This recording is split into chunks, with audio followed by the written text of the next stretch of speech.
Welcome to Politico Junkies, where we've all bookmarked dirty.com and been through a lot of therapy to get to the point where we can have this conversation today. Weiner, I don't know, what else do we even say about the guy? Does he stay? He obviously stays into the race.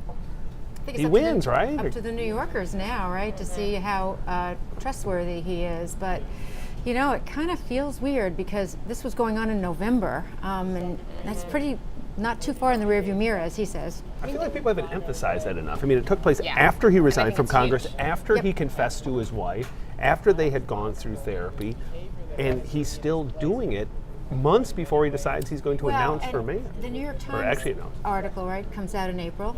So let's say the reporter's working on that 2 months before, so then we're only 4 months away from when he was doing it. It's just very odd. Right. I mean, to me, he's got to give up the contrition, redemption, revival narrative, because you don't This is who I am. you don't sin in November and then have revival by February in time for the April deadline of the New York Times Magazine. His only hope is that people don't care whether he is rehabilitated and redeemed, that they just don't give a damn about anything related to that side of human nature and specifically his nature. Because if they do, he's been exposed as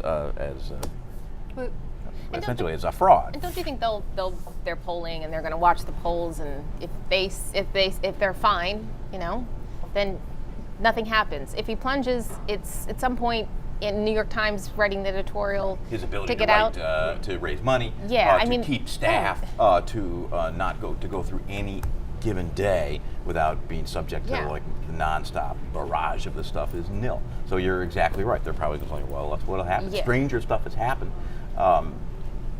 They might say, and I would say, look, they're right. A lot of strange stuff has happened. Ask David Vitter, ask Mark Sanford. Is this a page out of Bill Clinton's playbook, John?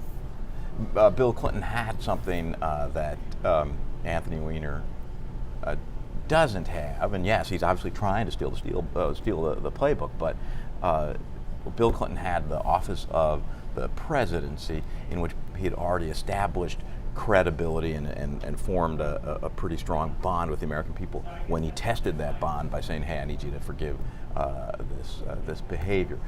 You know, like Anthony doesn't really have that. Like, he doesn't have a platform, and he's not really known for policy achievements. He's known for a flamboyant personality, and I guess this validates that. And remember where we are in the race, right? I mean, he had looked like a fraud before, he's apologized before, he sexted before, and he showed pictures of his private parts before. And he was still leading in the polls, so it's just a little bit more of what he had done before. But so it's not inconceivable. People say whatever. But I think that was, voters were looking at it thinking, okay, well, they like a redemption story. They like to forgive people. But when it comes back and you find out, well, he's still doing the things that he was doing when he was saying he was redeemed. I think it severely undercuts sort of the narrative of his comeback. We always say that they love a redemption story. It's possible they don't care about a redemption story because they make a judgment that when it comes to people's private lives, like, they're just out of bounds. Let's take a look at one area where there's actually cooperation in Washington right now. You have a piece looking at the White House Chief of Staff and how ever since he's been in this role, he really has been the point person, particularly with the Senate. And I think people on both sides sort of applaud it and say this is authentic. He knows the Senate likes, the Senate wants to find a common ground. You have a smart piece that looks at how he's trying to take over the health care, what some people feel is it could be a debacle if they don't take it over effectively, and try to manage both the implementation but then the PR of it, both the PR of the implementation side, the PR of how you handle it politically in 14. Yeah, I mean, the PR part of it is sort of a huge fail for the administration, and with members of Congress, Democrats, who just feel like they've been hung out there from the start, really, sold a bill of goods by the White House in terms of the political strategy and what they thought would happen after they passed the bill. They're continuing to, you know, now it's being implemented, feeling as if they're, you know, hanging out there. And so McDonough has tried to own the law and the implementation of it in their eyes, give them some assurance that he is on this, that it's him, that it's not the legislative affairs director, who's more like a minder for, you know, members of Congress. It's a high-level contact, and he's trusted too because he's very fastidious and meticulous about, you know, what happens after a meeting and following up, and he's very engaged. So he's really soothing nerves as much as he can make inroads in terms of meeting with people. It's only as good as what the administration can back up in terms of substance. But right now the administration feels as though, or the White House, is that they're sort of laying the groundwork to keep them on board when and if they expect to hit glitches, in implementation. I mean, they can't go back and try to make this bill popular, what's happened in the past. So they're trying to hold them close moving forward when it's undoubtedly not going to be an easy road for the next 6 months. It's hugely important to the president. And he needs Democrats in Congress on his side, not just for political reasons, but practical reasons. They're the ones who are going to go out and try to get people enrolled in this program, and the whole success of it's based on whether they can reach those enrollment goals. Right, and healthcare is obviously a problem. The economy, a series of speeches starting today that the president's going to give, trying to refocus attention on the economy. Not gotten great treatment this morning. And Dana Milbank had a smart column looking at how he's essentially saying the same thing he said for 5 years. On Morning Joe this morning, Jay Carney was on there in a very feisty exchange with the host about what's new here, what are you not spinning. What can the White House do, given sort of we're still in this state where the economy kind of looks like it's improving, and then it kind of looks like, well, there's trouble signs ahead? I'm not really sure what they can do, because aside from just getting some results here, because I tend to agree with what a lot of the pundits are saying, which is it going to be more of the same? Now, it really depends on how he frames it. Is he going to, we can't say mission accomplished. Is it going to be a combination of we've gotten some things done, we have more to do? But it is going to sound sort of more of the same unless he can produce real live facts. And it's also going to depend on how the public reads it. I mean, what does the public want to hear right now? And I don't know that.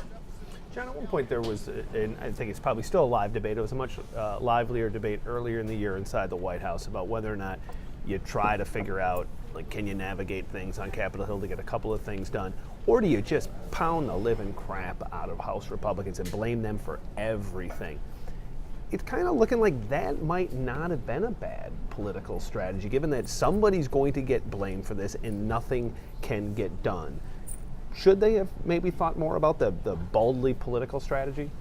I don't really know that they. I think that is still one pretty big leg of their stool. And I think, look, even if they're trying to get some stuff done now, or trying to at least maintain the public appearance that they're trying to get things done, I think Carrie would know, but on immigration it's more than appearance, it's reality.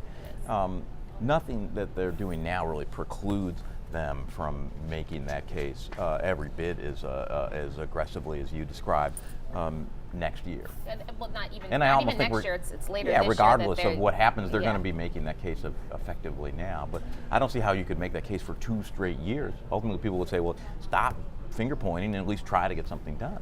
And what do you think their current strategies? You have not only you have these economic speeches, but you have a set of polling data out over the last couple of weeks that basically says 2 things. One, his favorable ratings are lower than they've been at almost any point in the presidency, somewhere around 45, and that the unpopularity rate of healthcare reform is at almost near all-time high since they passed the bill at around 55%. Those are 2 pretty dangerous pillars that they're going to have to figure out, like, how do we deal with these? How do you think they are dealing with it?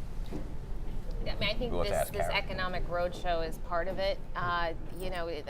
We were in a background briefing the other day with some members, or with the administration, and it was hard to sort of understand why they were doing this now. And there isn't anything new, and they say there isn't anything new in the series of speeches. There will be, some proposals they'll talk about that may be new.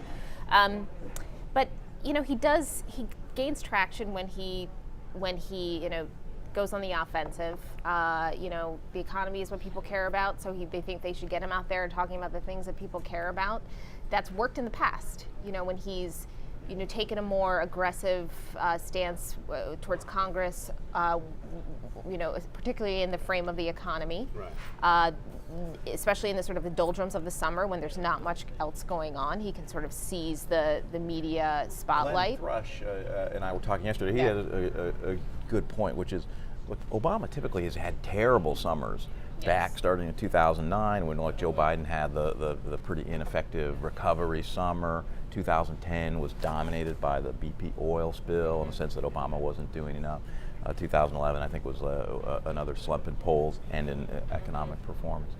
So I think there's one part of them that says, like, come on, like, everything's a cycle, and Obama does tend to be pretty cool. I think that he does, it seems to me, not panic in situations where poll numbers are a little down. I mean, the reason that, like, it's pretty darn serious from his perspective is, as we've written, like, it's not clear what tools he has to reset the agenda. I don't really see, I don't really see how he changes the narrative in a fundamental way, or at least not in ways that are in his control. Whether immigration passes or doesn't pass, not fundamentally in his control. Whether the jobs numbers pick up or they stay kind of anemic as they are now, fundamentally not in his control. In the big, again, we're going to hit another, like, to use a great Harris expression, another white knuckle moment with the budget and hitting the debt ceiling. And just look at Politico today and some of these quotes where you have people like Pat Toomey questioning whether or not they should be trusting Paul Ryan. Like, last time I checked, that guy's a really conservative guy, and they don't trust him on some of these issues. And you have the House saying there's not going to be a compromise. John McCain, all these Republicans they can meet all they want with the White House Chief of Staff. They're not going to compromise on a fiscal deal. They're not going to raise more taxes. They're not going to do the things that the president wants to do on entitlement reform, and which means we're going to hit that debt limit. And these, again, you have the same group of people saying we might allow the government to shut down, and we've been there, and everyone blinks. But I don't think you can keep trusting that the Republicans will blink, because with each passing month, it's not like they're softening up.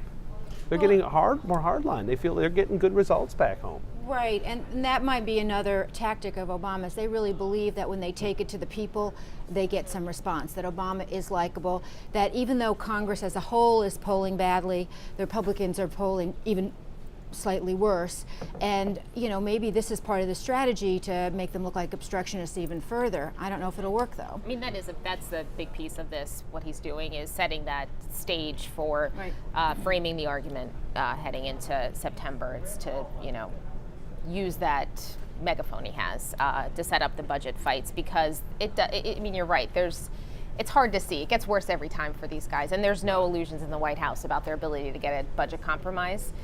McDonough's out there talking to them. They've seen no progress. Right. No one thinks it's really possible.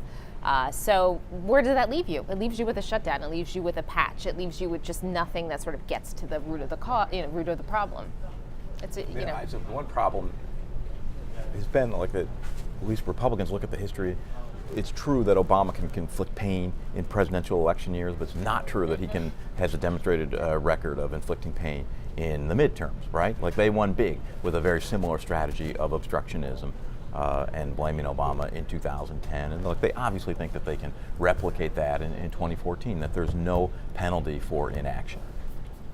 Which leaves us still on immigration where we were before, which is the House still sounding very, very resistant to a deal. And I think there was an assumption by a lot of folks in Washington that the longer this would go on, the more pressures applied, the more Republicans might change their mind. Like, we've tested this proposition over and over. They don't change their mind. They say, look at it, whatever, healthcare, 54% of people don't like it. Why wouldn't we threaten to shut down the government to get rid of a law nobody likes or nobody wants? That's their mindset about healthcare. On immigration, they would say things are pretty divided. Yes, it's popular, but certainly in their district, if you break down some of the components of it, they feel like they're on the right side of history on those issues. And shutting down the government, like, they think that's a great stand to make, to be able to reduce the size of government. They'd say, well, you guys all worry about the furloughs and what happened with sequestration. We're finally cutting spending. That's what we came here to do. So high five. I don't think shutting down the government's going to play well, though, out in the hinterlands.